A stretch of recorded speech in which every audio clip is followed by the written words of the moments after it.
Saya akan perkenalkan sudah bergabung Kepala Badan Komunikasi Strategis Partai Demokrat, Herzaki Mahendra Putra. Bang Zaki, halo selamat malam, Bang Zaki. Ya, selamat malam. Baik, Bang Zaki, tadi kami putarkan statement dari ketum Anda yang mengatakan bahwa tidak ada urgensi, bahkan karena marginnya jauh, harusnya tidak terjadi apa-apa gitu. Jadi positioningnya jelas menolak dan apa yang akan dilakukan oleh Demokrat sendiri untuk minimal menghalau upaya yang akan dilakukan justru yang ingin menggolkan hak angket.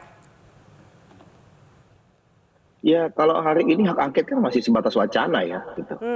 Nah, terkait dengan wacana pun kalau dari Demokrat sikapnya sudah tegas dan jelas. Ya, memang tidak ada urgensinya menurut kami gitu. Masih banyak mekanisme-mekanisme lain kalau misalnya terkait dengan pemilu, ya itu bisa dilakukan. Jadi kita biarkan saja mekanisme yang sudah ada, yaitu terkait dengan undang-undang.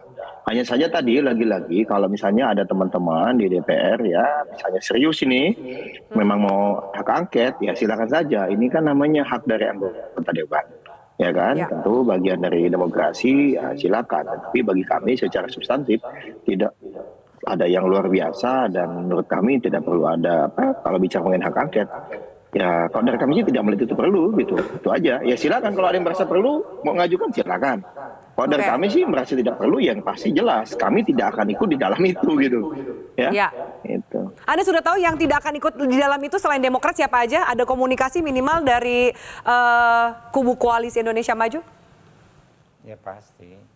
Ya kalau kami kan melihatnya begini ya, saat ini kalau ngobrol-ngobrol dengan Bang Habib, kita lihatlah Bang Habib bagaimana ya kan, teman-teman Gerindra, mungkin Golkar ya. Hanya yang pasti kalau kita lihat dari opini yang hari ini beredar juga kan, ya kita bahwa proses kami saat ini bagaimana sama-sama mengawal penghitungan suara. Hari ini jangan dikira penghitungan suara itu sebegitu mulus ya kan begitu. Daripada kita teriak bicara sirekap ini nggak benar itu, tapi kemudian pertanyaan besarnya berapa banyak dari kita yang pegang C1 itu satu. Yang kedua, berapa banyak dari kita yang mengirimkan saksi pada saat pleno kecamatan. Nah, karena disitulah nanti kunci-kuncinya. Jadi kalau dari kami, kita kawal terus saja prosesnya di kecamatan, nanti di kabupaten, lalu di provinsi. Nah, di situ kita bisa lihat apakah misalnya ada pihak yang berupaya untuk melakukan kecurangan-kecurangan. Karena jangan sampai kemudian kita terlalu sibuk bernarasi, beropini di publik, tetapi the real thing-nya yaitu real count-nya ya di PPK tadi ya kan, di kabupaten, kota dan juga provinsi itu malah justru itu nggak diperhatikan gitu. Itu yang kami lihat gitu ya.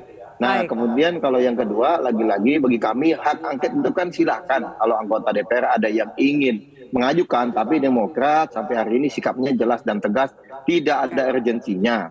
Kalau bagi kami pemilu kemarin ya seperti sebelumnya berjalan dengan aman ya, damai ya, juga jujur dan adil. Oke, misalnya ada kurang ya, dimanapun pasti selalu ada kekurangan kan begitu.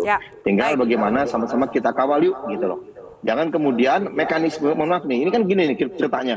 Kita kalah tanding main bola nih gitu. Ya kan? Jangan kita malah menggunakan kekuatan penonton atau supporter atau tokoh-tokoh di tribun gitu. Kan yang tanding bola di dalam lapangan ini.